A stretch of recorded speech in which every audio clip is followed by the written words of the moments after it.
What is the craziest story that ever happened to you but nobody ever believes? My mother has told me this story once and won't tell it ever again because it freaks her out too much to even think about, but this is her unbelievable story.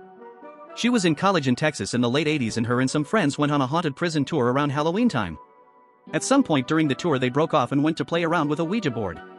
None of them bought into the whole demon/spirit stuff, so why not, right?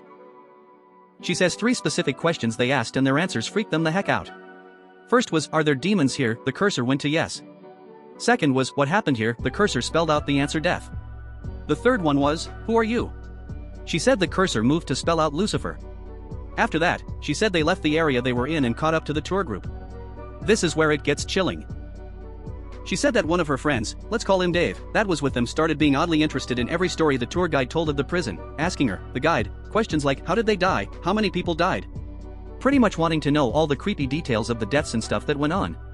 So the tour came to an end and they were allowed to roam around for a little while and Dave went off by himself. Everyone was ready to leave but had to find Dave. They found him sitting at the place they had used the Ouija board. Just sitting there staring at the wall. One of them said, come on, let's go, Dave. He replied, no. I want to stay here. I like it here. They finally got him to come with them to the car and left. All the while they were on the way back to college he was acting not himself. Asking questions about demons and the devil and such. And specifically asked, do you believe in hell? Everyone replied no, as they were all, including Dave, atheists. Dave said, in what my mom says to be the most satanic voice you'll ever hear. Well, you should, that's where you're all going, followed by, you're all going to be dead soon. Obviously I'm freaked the heck out by this point. They rush back to their dorm and the 2 guys Dave and his friend, let's call him John, go to their room so John can snap Dave out of it. Gets him settled down and everything seemingly back to normal and then met up with my mom and her roommate, who also went to the prison, in their room. So they're hanging out doing college kid things and Dave steps out to go to the bathroom and John suggests he go with Dave. Dave says no, I'm okay, I feel alright now.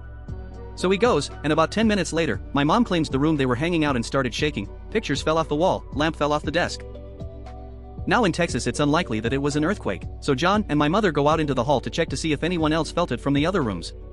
But no one was in panic, everyone was still in their rooms, except Dave was standing in the middle of the hall, a few doors down from where my mom and John emerged, motionless, staring into oblivion, as my mother described it. John approached him telling my mom to stay back. He said, Dave, what are you doing? My mom says he said in the same demonic voice as before, Dave isn't here anymore, he's mine now. Then John went into a rage and beat the shit out Dave, all while Dave is laughing the evilest laugh. And then Dave comes to and says, why are you hitting me, and starts bawling his eyes out. My mom said she'd never seen anyone cry so hard and have such terror in their eyes. And ever since my mom has been an avid Christian and churchgoer every Sunday and Wednesday.